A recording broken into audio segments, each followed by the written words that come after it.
Hey everyone, Nick here from American Sled Dogs. What I want to share with you guys today is a generic warm-up that we use before full body training sessions for our group classes, and something that I've incorporated into many of my youth athletes' workouts.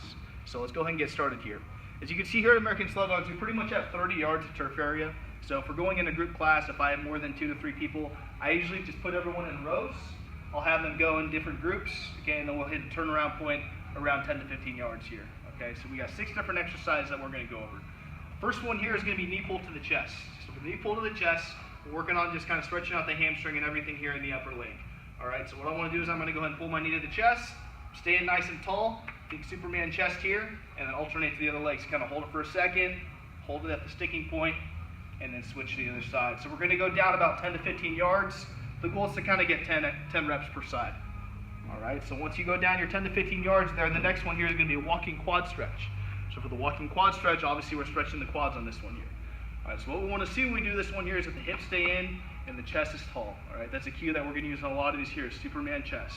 All right, so when I'm doing this one, I'm going to pull up on the back toe, keep my hips forward, hips are straight, I don't want to see any rotation there, chest is nice and tall, and we're just switching each side all the way down our 10 to 15 yards. After you finish the walking quad stretch, the next one here is going to be a single leg RDL. Now, a common mistake in the single leg RDL for many people is they're going to round the back and try and reach down as far as possible. That's not the goal here. Yes, we're working on coordination and balance, but we're also trying to get a nice stretch here in the upper hamstring and get everything primed here for all your lower body movements. So when you're doing this one, the goal is to pull the hips back as far as possible and let your shoulders follow. A very common movement that you'll see in many exercises like our deadlift, Romanian deadlift, and squat is that hinge pattern. So when you're doing the single leg RDL, what I want to see is I'm going to dig my feet into the ground. I like to act like I'm grabbing sand with my feet, okay? Nice stability here with the feet, slight bend in the knee. I'm going to go ahead and pull the hip back, and my shoulders follow where the hips go. All right, so pulling down as far as I can, and then coming right back up, nice and slow. So alternating legs here. Take your time on this one. Going all the way down your 10 to 15 yards. Once you finish that, the next one here is going to be our Frankenstein kick. Just like all the other exercise here, Superman chest. Okay, I don't want to see a rounded back. All right, so on this one here, the leg is straight. I'm going to go and kick my leg up with a straight leg, knees locked to the opposite hand. Okay, so as high as possible, no rounding forward. So that one's going to be our Frankenstein kick there. After the Frankenstein kick, our next one's going to be our lateral lunge into a hamstring stretch. So for the lateral lunge, I don't just want to step out to the side and pull my butt back. I actually want to pull my butt down. Okay, so think of a squat. All right, just a big step to the outside. Nice stretch in the groin. I'm pulling my hips down as low as possible, keeping this leg nice and straight.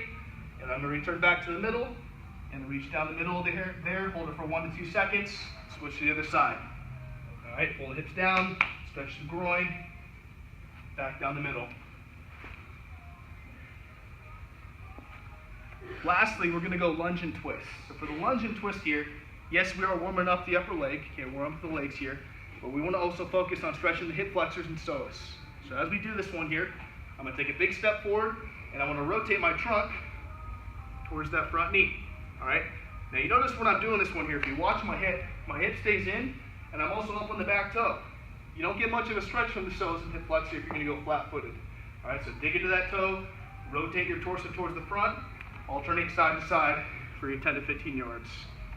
All right, so again, this is just something that we include in part of our warm-up to prime the body, get you ready for all the speed and agility drills and the resistance training that follows. Incorporate those 6 exercises. Let me know what you guys think.